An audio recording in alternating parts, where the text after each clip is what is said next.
Hello there. This is an astrological forecast for Sagittarius for 2012. And this also applies if you have a Sagittarius ascendant. Well, it's that year that's been much talked about, and boy, I'm not surprised. We've got a huge amount happening in the heavens.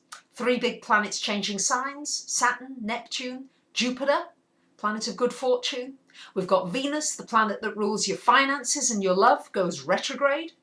We've got Mars, the planet that rules your energy and your passion and your drive, also going retrograde this year. And much is happening in the mutable signs, and you are a mutable sign. So be prepared for plans to change, for things to change. It's great that you're mutable because it means that you do have that ability to go with the flow, and the more you can go with the flow and adapt, the easier these aspects will be on you and the more enjoyable everything will be.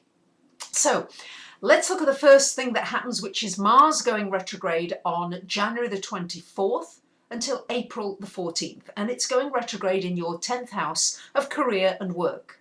Now, wherever Mars goes retrograde, it slows down the affairs of that house. So for you, I'm anticipating that your work area will slow down somewhat. Your projects may slow down, and it gives you an opportunity to reevaluate where you're putting all your energy. What are you putting your energy into? Is it productive? Are you feeling fulfilled? Is it actually, are you achieving what you want to achieve? And it's time to look at your career goals and what it is you want to achieve. Maybe you want to change your career direction. Great time during the retrograde to research it, to plot a course of action, and to think about your emotions in the workplace. Are you getting yourself, are you expressing yourself? Are you getting heard?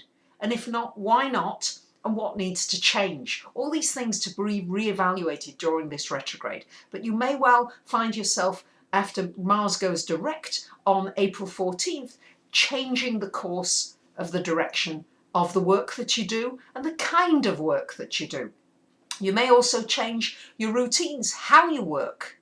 The hours that you work could well change. And your effectiveness, you might need to learn to work smarter rather than harder.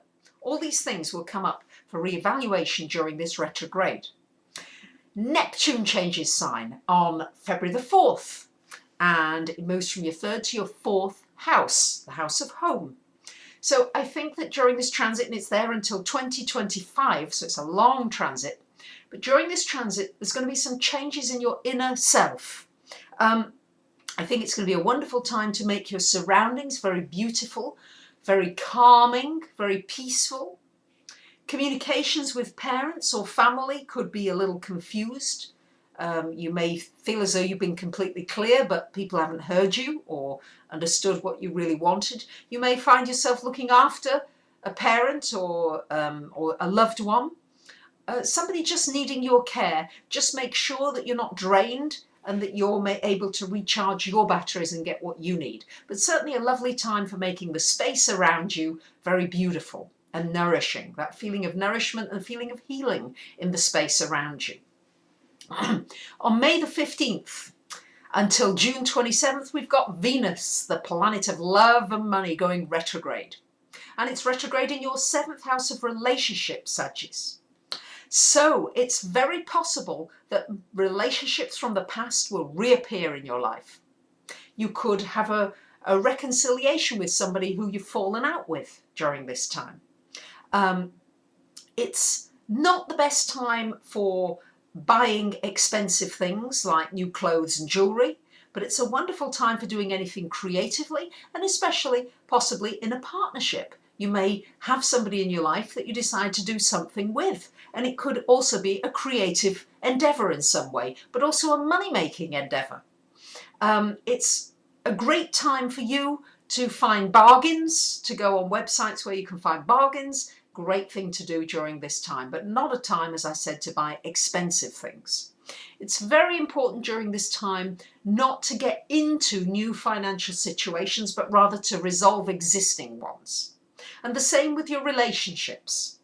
If you do meet, because you could during Venus in this house, meet somebody that you love or you feel as though you love, wait until Venus goes direct to really make any serious decisions. Goes direct on June the 27th. It's not a long retrograde, so try not to be too fiery, Saggy, and not to be too impatient, and wait it out, because you might find that you didn't like that person quite so much when that Venus goes direct. But nonetheless, a good time for resolving any issues in relationships, so that when it goes direct you can move more freely ahead in that area of your life.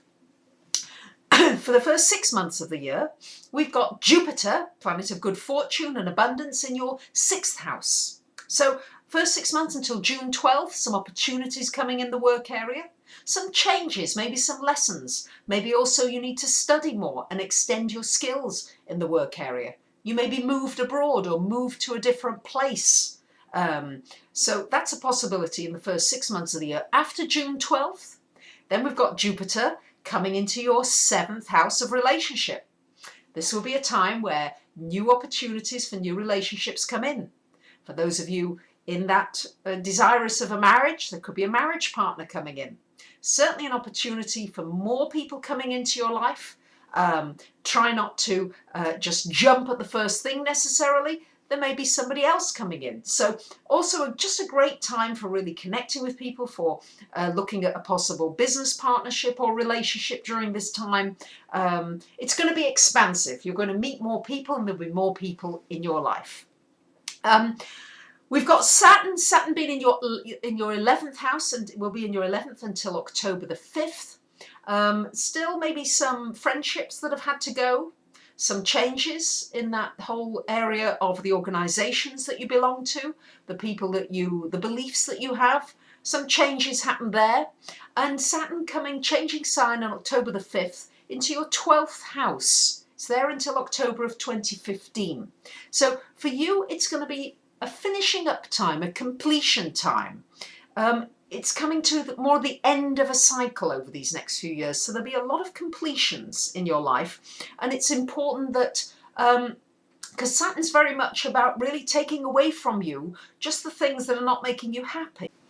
It's like this feeling of one door closes and another door opens. So the best thing you can do during this time is to cut your losses and try to look forward rather than backward. And of course, being a Sagittarius, that is something that you're very good at doing anyway. So there's going to be a lot of focus on your home this year, your relationships, your career, your work area. And as long as you can remember to stay mutable and stay relaxed and go with the flow, you'll be just fine. So I wish you a great year. You might want to have a reading about what your chart shows about 2012 and how you can make best use of the energies, or ask me a question for $25 that I'll answer in an email of up to 150 words. Whatever happens, I'd be delighted to hear from you. Thank you for listening. Bye for now.